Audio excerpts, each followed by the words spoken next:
지난 2009년에 영국의 한 무신론 단체가 영국 전역에 다니는 800대의 버스에 붙인 이런 캠페인, 광고 캠페인이 있었습니다. 저 뒤에 버스 벽면에다 저런 플래카드를 붙이고 거기 이렇게 써놓았죠. There's probably no God. Now stop worrying and enjoy your life. 신은 없으니까 걱정 그만하고 인생을 즐겨라. 저기 사진 찍은 세 사람 중에 가운데 있는 이는 리차드 도킨스라는 유명한 무신론 전도자이죠. 그 옆에는 이 무신론 단체의 사람들이라 합니다. 신은 없으니 걱정하지 말고 인생을 즐겨라. 이들이 이 광고 문구를 통해서 전하고자 하는 바는 뭡니까? 신이 우리의 인생을 즐기지 못하게 괴롭힌다, 가로막는다 하는 그런 전제가 아니겠습니까? 그런 전제 하에서 신은 없으니까 걱정하지 말고 신을 노엽게 해서 네 인생이 망할까 봐 걱정하지 말고 네 마음대로 삶을 즐겨라 하는 그런 메시지를 이들은 전하고자 했습니다. 하나님은 우리 인간이 행복하기를 싫어하신다. 이 생각은 도대체 어디에서 나온 걸까요? C.S. 루이스의 책 순전한 기독교에도 그런 대목이 나옵니다. 한 초등학생에게 하나님이 어떤 분이시니? 하고 물었더니 그 초등학생이 한참을 생각하더니 답하기를 누가 재미있게 지내는가 매일 감시하다가 결국은 회방을 놓는 분이라고 답을 했다는 것이죠. 그 초등학생이 생각하기에 하나님은 우리가 재밌게 지내는 걸 못 견디시는 분이라는 말이에요. 그래서 누가 재밌게 지내는가 잘 지켜보다가 결국은 방해를 놓고 괴롭히는 분. 초등학생이 생각할 법한 이런 생각.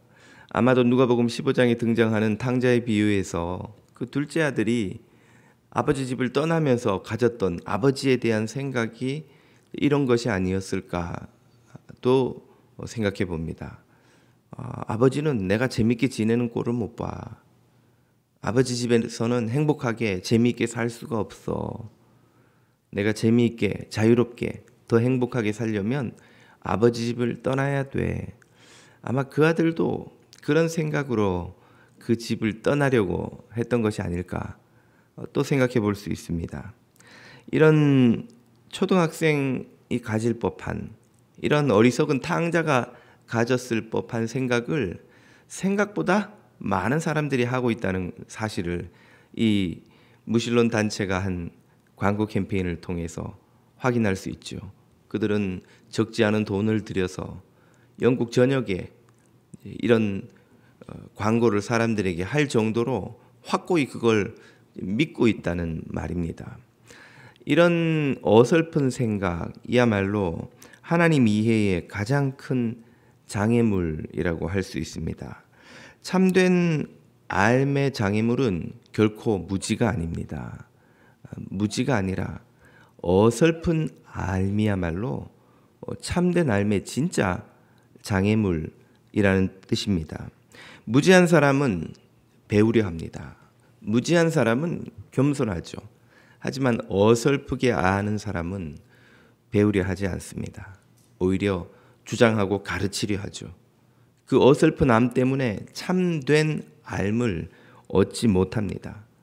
그 자신도 망하고 이웃도 망하죠. 어설픈 삶이 어떻게 믿음의 장애물이 되는지, 또 참된 믿음에 이르는 참된 삶은 어떻게 얻을 수 있는지 오늘 본문은 우리에게 그 답을 알려주십니다. 요한복음 7장으로 다시 돌아왔습니다. 이 대목은 초막절에 예루살렘에 올라가신 예수님이 대중들과 대화하시며 또 그들을 가르치시는 중에 나타난 대화 한 대목이죠. 오늘 본문에는 예수님의 정체를 판단하는 두 부류의 사람이 등장합니다. 첫째는 예루살렘의 주민 중 한 사람이요. 둘째는 이 말씀을 듣고 있던 이들 중 일단의 한 무리입니다. 먼저 예루살렘의 한 주민은 예수님이 그리스도일 리가 없다는 결론을 내리며 이렇게 말합니다. 27절입니다. 그러나 우리는 이 사람이 어디서 왔는지 아노라. 그리스도께서 오실 때에는 어디서 오시는지 아는 자가 없으리라 하는지라. 자, 이 예루살렘 주민의 결론은 예수님이 그리스도일 수 없다는 말이죠. 그 근거는 뭡니까? 그리스도께서 오실 때는 어디서 오는지 그 출신 배경을 모르는 것이 당연한데 이 사람에 대해서는 우리가 다 알지 않느냐. 나사렛 사람, 갈릴리에서 온 사람, 그 부모는 요셉이고 목수라면서 모르는 바가 없는 거예요. 이렇게 자세히 다 아는 이는 그리스도일 수가 메시아일 수가 없다는 말이죠. 왜? 메시아 그리스도가 오실 때는 그분의 출신에 대해서 아는 사람이 아무도 없게 참 호련히 신비롭게 오신다고 우리는 믿고 있는데 말이지. 이것이 이 사람의 논리입니다. 그런데 이 그리스도가 오실 때에는 아무도 그 출신을 아는 이가 없다는 믿음은 어디에서 나온 것일까요? 지난 화요일에 전체 구역 일꾼 모임을 가지는데 그렇지 않아도 한 일꾼께서 이 문제를 제가 묻기도 전에 먼저 질문을 하시더라고요. 목사님, 이 구절은 그리스도의 출신을 아무도 아는 사람이 없다는 구절은 도대체 어디에 나오는 건가요? 성경 구약을 당신이 아무리 찾아봐도 그런 구절을 본 적이 없는데 구약을 많이 읽으신 분이에요, 진짜. 그래서 제가 바로 답을 해드렸습니다. 네, 성경에는 그런 구절이 나오지 않습니다. 그러면 이 예루살렘 주민은 도대체 어디서 그 정보, 믿음을 얻은 것일까요? 그것은 1세기 당시 예수님 당시 사람들의 뭐라고 할까요? 삶의 이 저작거리에 퍼져 있던 전승에서 나온 것입니다. 1세기 당시 로마 치하의 이스라엘 민족이 극심한 식민지의 삶의 그 고통을 겪던 중에 대중들 사이에서 메시아 대망론이 점점 커져갔습니다. 메시아께서 곧 오셔서 우리를 이 힘겨운 식민의 삶에서 건져주시리라는 그런 기대와 믿음이 커져가자 그들의 호기심과 욕망에 부응하면서 자신의 인기를 얻으려 하는 그런 대중 전도자, 설교자들이 많이 나타났습니다. 그들은 그리스도에 관해서 이렇다 저렇다, 그리스도는 이러저러한 분이고 그분이 오실 때는 이러저러한 상황일 것이다 하는 메시지를 퍼뜨리면서 사람들을 끌어모았던 것이죠. 그들이 퍼뜨린 주장 중 하나가 그리스도는 신비하게 오실 것이기에 그분이 오실 때는 출신지를 그 누구도 모른다 하는 이런 믿음이었던 것이죠. 이런 저작거리에 퍼져 있는 믿음을 이 예루살렘 주민은 주워들은 겁니다. 그 주워들은 것을 근거로 예수님에 대해 그리스도일 리가 없다는 결론을 내리고 있습니다. 그러나 성경, 구약을 조금만 신경 써서 자세히 살펴보면 오실 메시아에 관한 정보가 얼마나 많이 나와 있는지를 금방 알게 됩니다. 성서학자들은 최소 구약에서 300회 이상을 오실 메시아에 관한 예언이라고 정리하고 있는데요. 그 중에는 메시아가 나사렛 사람이요 베들레헴에서 날 것이요 나사렛 사람이고 갈릴리에서 활동할 것이라는 그 지역에 관한 정보도 다 들어 있습니다.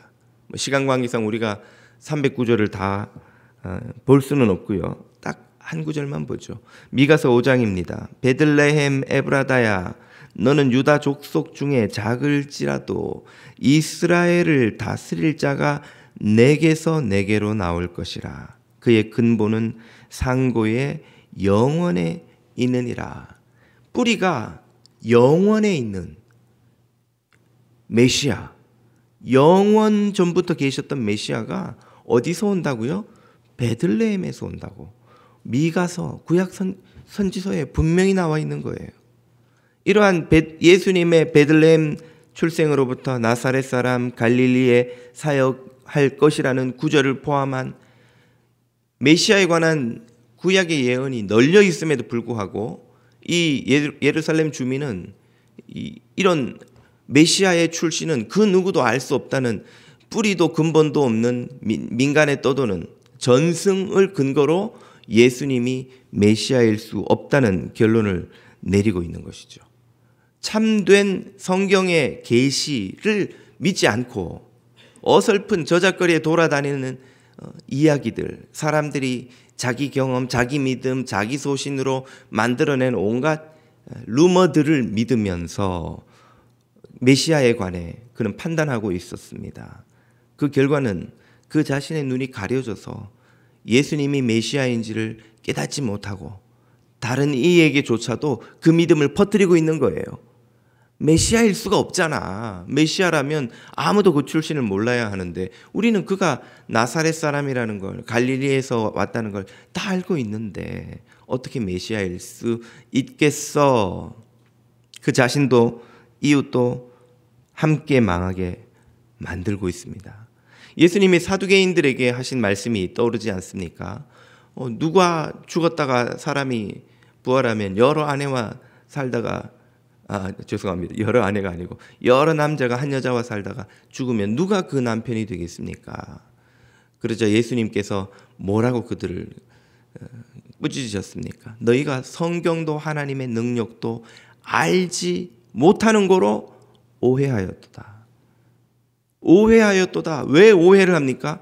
성경을 알면, 하나님의 능력을 알면 결코 하지 않을 오해를 어리석은 인간의 가르침을 가지고, 인간의 자기 판단, 자기 생각, 자기 경험을 가지고 내린 결론으로 오해했다는 말이죠.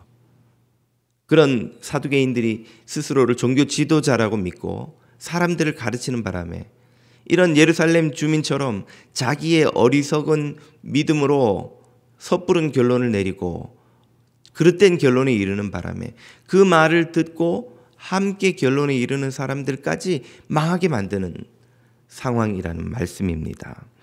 예수님께서 이런 안타까운 상황을 누가복음 6장에서 이렇게 비유로 탄식하시죠. 또 비유로 말씀하시되 맹인이 맹인을 인도할 수 있느냐? 둘이 다 구덩이에 빠지지 아니하겠느냐? 맹인이 맹인을 인도하니 인도하는 맹인이나 인도받는 맹인이나 다 같이 구덩이에 빠지는 비극적인 일이 벌어집니다. 얼마나 많은 맹인이 또 얼마나 많은 맹인을 그릇 인도하여 함께 멸망의 구덩이로 달려들어 굴러 떨어져 가는지요. 오늘 우리 뉴저지 장로교회는 그 누구도 아무도 인도하는 맹인도 인도받는 맹인도 되지 않기를, 진리의 인도를 받는 성도들 되시기를 주님 이름으로 축복합니다. 이 첫 번째 부류의 사람과 더불어서 또 한 부류가 있습니다.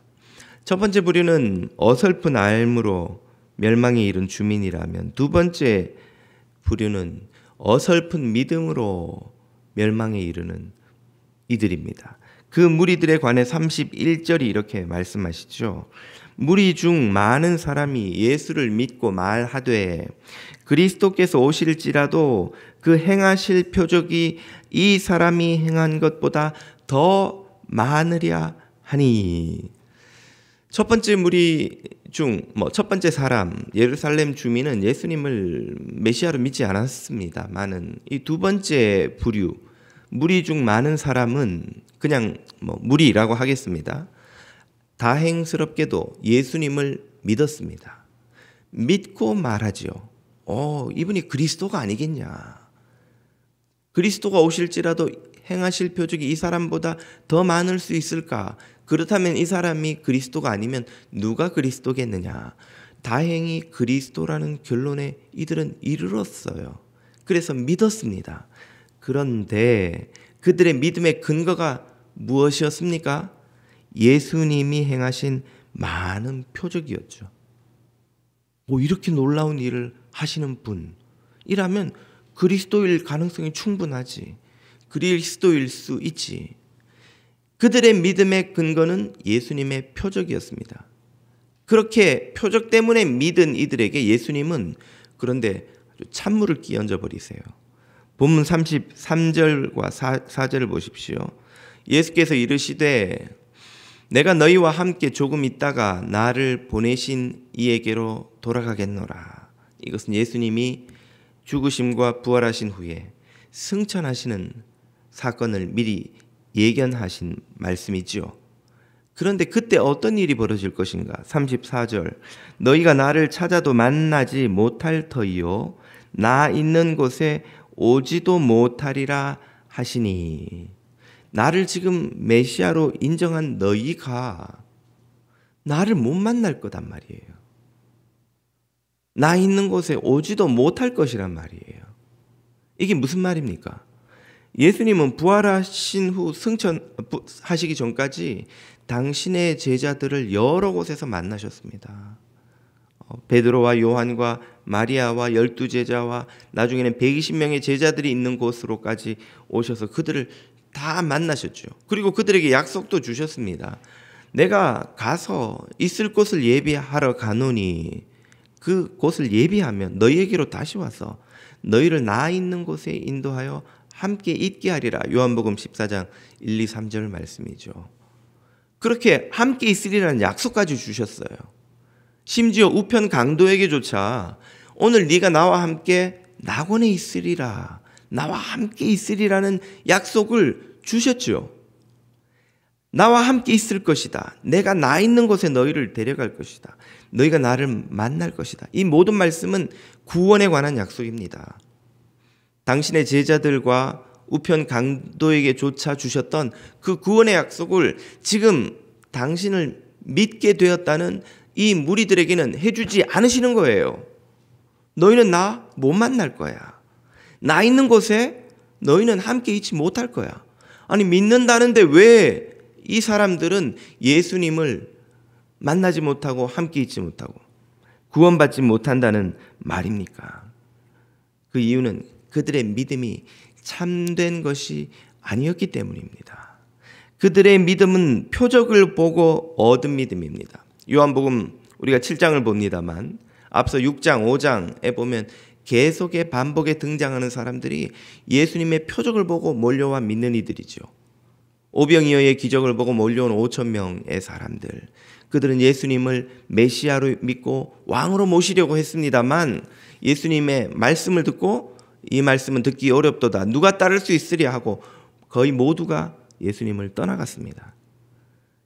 예수님의 형제들조차도 예수님 그 기적하는 능력을 가지고, 형님이죠, 형님 왜 이 시골 마을 깡촌에 숨어 사세요? 예루살렘에 올라가 크게 한번 성공하셔야죠 하고 예수님을 격려했지만, 예수님을 인정했지만 요한복음은 그 형제들조차도 예수님을 참으로 믿지는 않고 있음이라고 평가하죠. 지금 7장에 등장하는 이 무리들도 마찬가지입니다. 예수님의 표적을 보고 믿었지만 예수님은 그들의 믿음이 참되다고 인정하지 않으십니다. 왜 그런 것일까요? 표적은 예수님에 관한 참된 지식을 주지 못하기 때문입니다. 표적은 강렬하게 사람들의 시선을 끄는 힘이 있지만 그것만으로는 예수님에 관한 참된 정보를 주지 못합니다.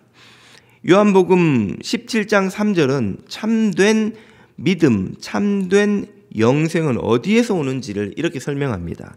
영생은 곧 유일하신 참 하나님과 그가 보내신 자 예수 그리스도를 아는 것이니이다. 아는 것이니이다. 하나님을 알고 예수님을 알아야 하는 거예요. 하나님을 알고 예수님을 알아야 하는 거죠. 그런데 표적만으로는 사람들이 예수님이 누구신지, 하나님이 누구신지를 알지 못하기 때문입니다. 미인을 만난 젊은이는 마음이 막 흔들리겠죠. 막 뛰고 콩닥콩닥거리고 막 사랑하는 마음이 막 생겨서 그 여인과 사랑에 빠진 것 같은 생각을 하곤 합니다만, 그러나 그것은 참된 사랑일 가능성이 거의 없습니다. 사랑이란 무엇입니까? 그것은 소유하고자 하는 욕망이 아니라 상대를 복되게 하려는 의지입니다. 상대를 복되게 하려면 그 상대가 누군지, 어떤 사람인지, 무엇을 좋아하는지, 무엇을 싫어하는지, 그에게 무엇이 필요한지를 모르고서는 복되게 할 방법이 없죠. 그러므로 누군가를 참으로 사랑하려면 그를 알아야 합니다. 그녀를 알아야 하죠. 그녀를 참으로 알고 이해하고 그녀를 사랑할 수 있죠. 그를 사랑할 수 있습니다. 그러므로 첫눈에 반했다는 사랑은 종종 사랑이라는 포장지로 덮인 깊은 곳에 있는 욕망, 소유하려는 욕망일 가능성이 아주 큽니다. 이 원리는 하나님과의 관계에서도 마찬가지로 적용됩니다. 암과 사랑이 분리될 수 없듯이 하나님을 아는 것과 하나님을 믿는 것이 분리될 수가 없는 거예요. 하나님을 알지 못하고 그분을 사랑할 수 없습니다. 예수님을 참으로 알지 못하고 그분을 믿을 수 없습니다. 믿는 것과 아는 것은 하나가 되어야 하죠. 같아야 합니다. 하나님을 아는 만큼 그분을 사랑하고 예수님을 아는 만큼 그분을 믿을 수 있습니다. 그래서 에베소서 4장은 이렇게 말씀하시죠. 우리가 다 하나님의 아들을 믿는 것과 아는 일에 하나가 되어. 이 말은 하나님의 아들을 아는 만큼 믿는다 그 말이에요. 아는 것과 믿는 게 서로 다른 게 아니란 말이에요. 아는 만큼 믿고 믿는 만큼 알고 하나님의 아들을 알아서 참으로 알아서 그분을 믿을 수 있게 되어서 이렇게 하나가 될 때, 같아질 때에 온전한 사람을 이룰 수 있습니다. 그래야 우리의 믿음이 온전해지는 거예요. 그때 우리가 그리스도의 장성한 분량에 충만한 데까지 성장합니다. 하나님의 아들 예수님을 아는데 믿지 않는 것은 불가능하고 믿는데 알지 못하는 것도 불가능한 거예요. 그분이 누군지도 모르는데 그분을 믿는다는 것은 종종 자기 마음속에 만들어낸 맹목적인 우상을 예수님이란 타이틀을 붙여놓고 숭배하는 것일 수도 있습니다. 제대로 알지 못하고서는 결단코 제대로 믿을 수가 없습니다. 어설픈 알미 곧 어설픈 믿음을 낳습니다. 그리고 그 어설픈 믿음에 머무는 것은 영생의 길이 아닙니다. 우리 뉴저지 장로교회 모든 성도 여러분들은 하나님을 아는 것과 믿는 것에 하나가 되어 참으로 하나님과 그 아들 예수님을 알므로 영생에 이르시기를 주님 이름으로 축복합니다. 어떻게 그렇다면 그 예수님을 참으로 알 수 있을까요? 예수님이 그 방법을 이미 우리가 읽었던 요한복음 5장에서 이렇게 말씀해 주셨습니다. 24절 내가 진실로 진실로 너희에게 이르노니 내 말을 듣고 또 나 보내신 이를 믿는 자는 영생을 얻었고. 믿음의 전제가 뭡니까?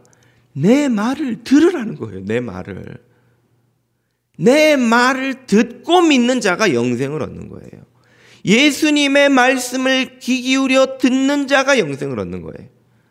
마르다가 분주해서 일하느라고 정신없이 쫓아다니다가 나중에는 화가 나서 막 예수님과 마리아를 원망할 때에 마리아는 그분의 발밑에 앉아서 예수님의 말씀을 들었습니다.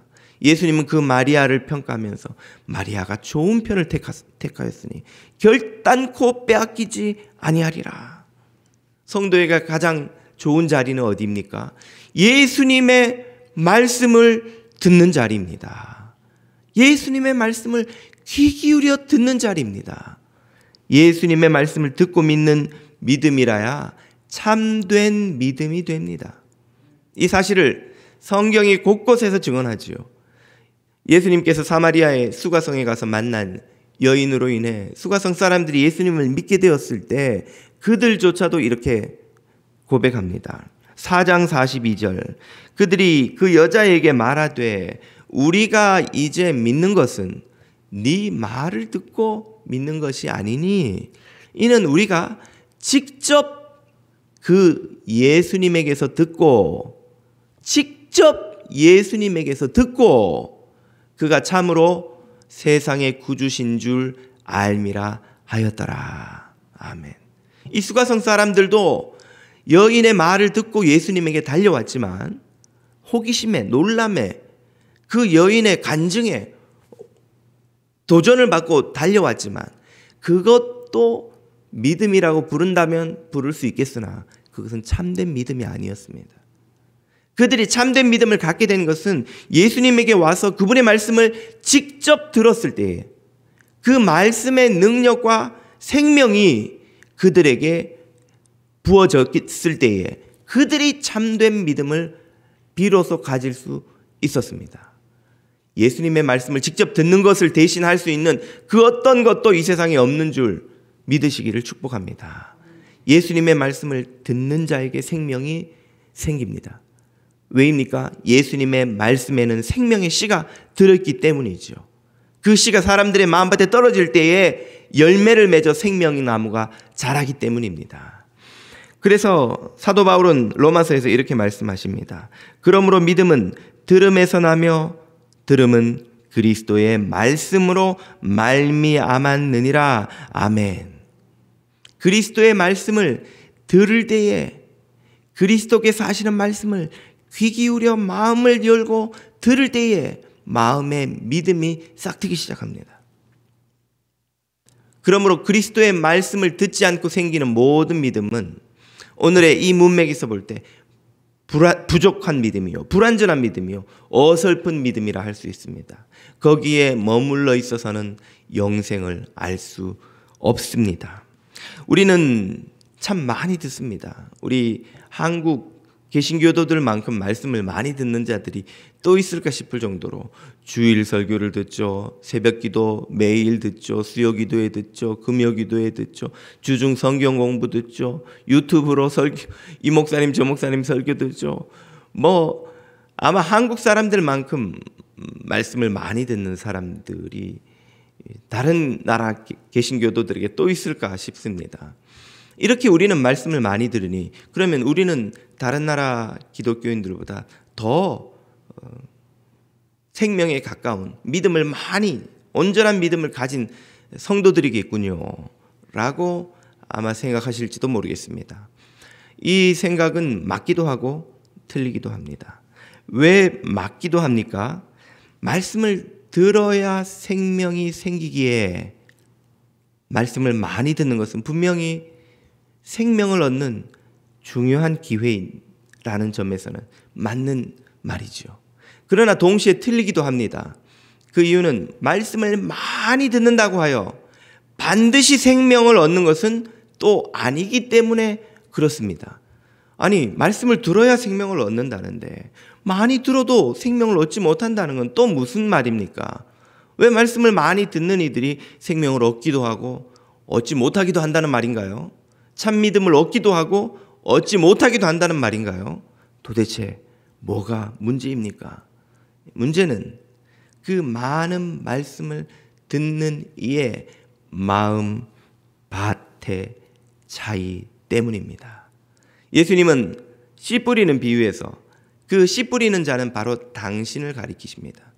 뿌리는 씨는 말씀이지요. 그 씨 뿌리는 비유에서 어떤 밭은 풍성한 열매가 자라는 반면 어떤 밭은 열매를 맺지 못하고 실패하고 만다고 말씀하셨죠. 길가밭, 돌짝밭, 가시밭은 말씀의 씨앗이 떨어져도 결코 믿음의 열매가 자라지 못한다고 말씀하셨습니다. 오직 좋은 밭만이 풍성한 열매를 맺죠. 나쁜 마음밭은 그들의 교만과 욕심과 허영과 세상 유혹 때문에 말씀의 씨가 자라지도 못하거나 자라다가 그만 죽어버리죠. 그러나 좋은 밭은 30배, 60배, 100배의 열매를 맺습니다. 어떤 밭이 좋은 마음 밭입니까? 어떤 마음이 그러한 좋은 밭입니까? 자신의 모름을 인정하는 마음입니다. 어설픈 삶을 자랑하고 주장하고 가르치려 하지 않는 마음입니다. 진리를 배우려는 마음입니다. 말씀의 거울에 자신을 비추어 보는 마음입니다. 우리는 말씀을 들으면 그걸로 나를 비추어 보지 않고 남을 비추어 봐요. 당신이 오늘 설교 말씀 들었어? 와이프한테 그렇게 하라고 하대? 김 집사 오늘 말씀 듣고 마음에 뭐 느끼는 거 없어? 여기서 말하는 김씨 집사는 불특정 다수를 가리킵니다. 김 목사님이 날 왜 찍어서 말씀하시지? 김 집사 뭐 느끼는 거 없어? 얼굴은 목사님을 향해 듣고 있지만 마음속으로는 김 집사 말씀 듣고 좀 회개 좀 해. 김 집사에게 말씀의 거울을 갖다 붙이는 거죠. 이권사 말씀 듣고 회개 안 하나. 말씀의 거울로 다른 이들을 비추지 않고 자신을 비추어 보는 마음. 겸손한 예수님을 닮아 자신을 하나님 앞에 죽이고 순종하는 마음. 그 좋은 마음밭을 가진 이들만 30배, 60배, 100배의 믿음의 결실을 맺는다는 말씀입니다. 오늘 저와 여러분이 이런 좋은 마음밭을 가질 수 있기를 주님 이름으로 축복합니다. 이런 겸손과 순종의 양분으로 기름지지 않은 밭은 결코 믿음의 열매를 아무리 말씀을 들어도 맺지 못한단 말이죠. 그러면 열매 맺지 못한 채 듣는 그 쌍트지 못한 수많은 말씀의 씨앗이 다 어디에 쓰이겠습니까?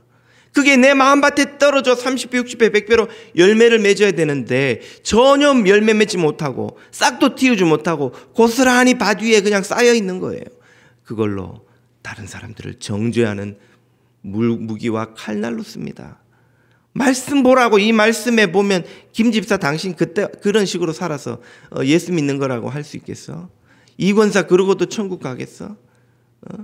당신 그러고도 예수 믿는 사람이라고 하냐고 말이지. 마음으로 정죄하고 눈빛으로 정죄하고 뒤에서 정죄하고 그 정죄하느라 그 열매 맺어야 하는 말씀의 씨앗을 다 써버리느라 열매 맺지 못하는 밭이 얼마나 많은지요. 이민사회에 목사는 많으나 참 하나님을 가르치는 목사가 많지 않습니다. 성도는 많으나 참 하나님을 아는 성도는 그리 많지 않습니다. 교회는 많으나 참 믿음으로 서 있는 교회는 그리 많지 않습니다. 저와 여러분과 우리 교회가 두렵고 떨리는 마음으로 이 현실을 직시해야 합니다. 우리 모두가 이 하나님의 엄중한 말씀 앞에서 좋은 마음밭이 되어 생명의 열매를 맺도록, 참 믿음의 열매를 맺도록 주님 앞에 무릎 꿇어야 할 줄로 믿습니다. 오늘날 세상은 말할 것도 없지만 교회조차도 사사시대입니다. 사사기는 시작과 끝이 무슨 말로 시작해 무슨 말로 끝납니까? 사람들이 각기 자기 소견에 좋을 대로 행하여 왕이 없으므로 자기 소견에 좋을 대로 행하더라. 다른 말로 사람들이 다 자기 마음대로 살더라. 자기만 옳다 하고 자기만 주장하고 오늘 이 시대에 말씀 앞에 겸손도 교회 앞에 순종도 없는 사사시대를 우리는 살아가고 있습니다. 모두가 나 홀로 의인놀이, 나 홀로 하나님 놀이를 하면서 나만 의인이에요. 나 빼고 다 제대로 된 인간이, 예수 믿는 인간이 하나도 없어요. 내가 하나님 자리에 올라가서 옳으니 그르니 사람들을 판단하느라 정작 나를 하나님 앞에 내어놓고 자신을 돌아볼 시간도 기회도 없습니다. 2007년에 발간되어 뉴욕타임즈 49주 연속 1위 기록을 세운 전 세계 4천만 부를 팔아 참 스터디셀러가 된 책이 있습니다. 2017년에 영화로도 나온 윌리엄 폴용의 The Shark, 오두막이라는 소설입니다.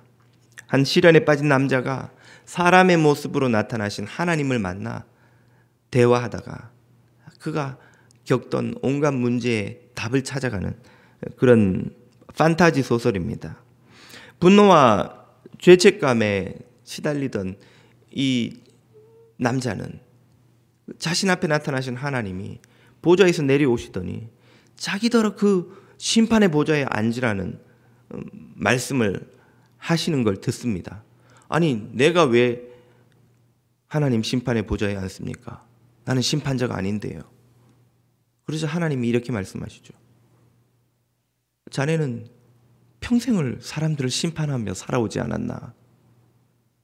늘 사람들의 의도와 행동과 모습을 보며 이렇게 저렇게 심판하며 살아왔으면서, 평생을 심판자로 살아왔으면서 왜 심판의 보좌엔 못 앉겠다고 하는 건가? 결국 심판의 보좌에 앉은 그는 하나님 대신하여 사람들을 심판하기 시작합니다. 그러다가 자신이 얼마나 모순덩어리인지, 자신이 얼마나 어리석게 하나님과 사람들을 원망하고 정죄하며 살아왔는지를 뒤늦게 깨달으며 그 대목이 넘어갑니다. 이 주인공만이 그렇게 살아온 것일까요? 많은 이들이 하나님 보좌에 앉아 사람들을 판단하고 정죄하고 훈계하고 가르치는데 에너지를 다 씁니다.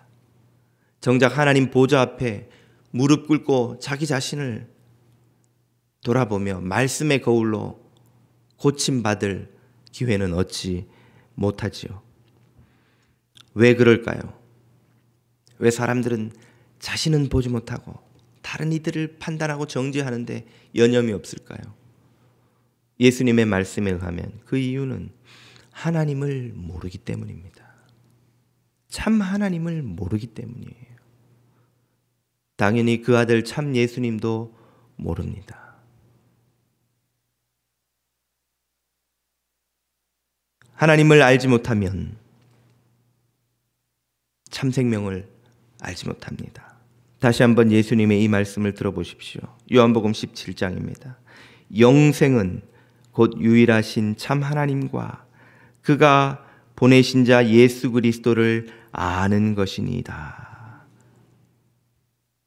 참 하나님을 아는 이, 참 예수님을 아는 이는 다른 이를 판단하고 정죄하며 손가락질할 시간도 여유도 없습니다. 모든 마음을 하나님 더 알기를 원하며 모든 에너지를 예수 그리스도 더 알기를 원하며 그분 앞에서 살아감으로 그 자신을 거룩한 주님을 닮는 데에 온 마음을 다 기울이는 자입니다. 이런 자들이 하나님의 말씀을 들을 때에 그 말씀은 30배, 60배, 100배의 열매를 맺어 영생의 열매를 그의 삶에서 맺는 것이죠. 오늘 저와 여러분의 마음은 어디에 가 있습니까? 우리가 온 마음을 다하여 하나님 알기, 예수님 알기를 더욱 힘쓰며 영생의 열매를 맺는 천국의 자녀들이 다 되시기를 우리 주님의 이름으로 축복합니다. 기도드리겠습니다.